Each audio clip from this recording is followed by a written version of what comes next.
Hello beautiful minds of you all are happy and healthy. আজকে কিন্তু আরেকটা একদম বলতে পারি সমাজের একটা সত্য নিয়ে আবার চলে এলাম তোমাদের কাছে উপস্থাপনা করতে। ভালো লাগলে কিন্তু অবশ্যই কমেন্টসে জানিও, অনেক ভালোবাসা দিও আর প্রচুর প্রচুর শেয়ার করো। টপিকটা হচ্ছে কিছু কিছু স্বামী স্ত্রীকে।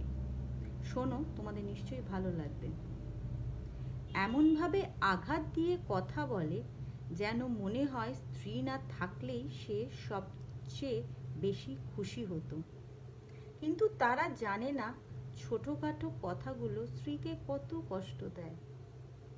কারণ বিয়ের পর মেয়েরা সবচেয়ে স্বামীকেই আপন ভাবে, কিন্তু সেই আপন মানুষটাই স্ত্রীর বেঁচে থাকার ইচ্ছেটা মেরে ফেলে।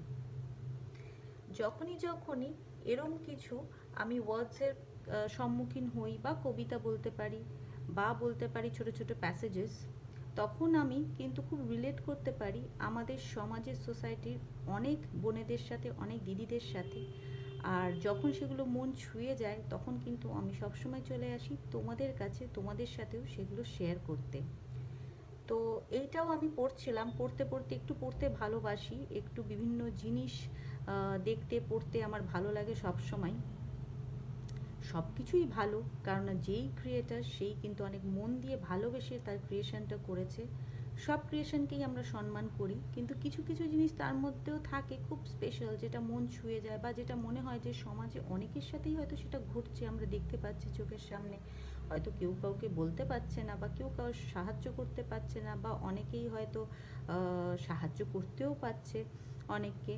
কিন্তু যখনই এরম ধরনের ওয়ার্ডসগুলো সামনে আসে মনে হয় একদম golden words, direct from heart, তাই না? আর মনে হয় যে আমি যদি পড়ে শোনাই তাহলে অনেকেরও হয়তো মনটা ছুঁয়ে যাবে। আর সেই আশাতেই কিন্তু আমি এই ধরনের প্যাসেজেস বলো, বা কবিতা বলো, বা বিভিন্ন ধরনের জিনিস যখনই দেখি তখনই কিন্তু তোমাদের কাছে চলে আসি সেটা নিয়ে শেয়ার করতে। তোমাদেরও ভালো লাগলে কিন্তু একটু শেয়ার করে দিও। Stay blessed and stay tuned.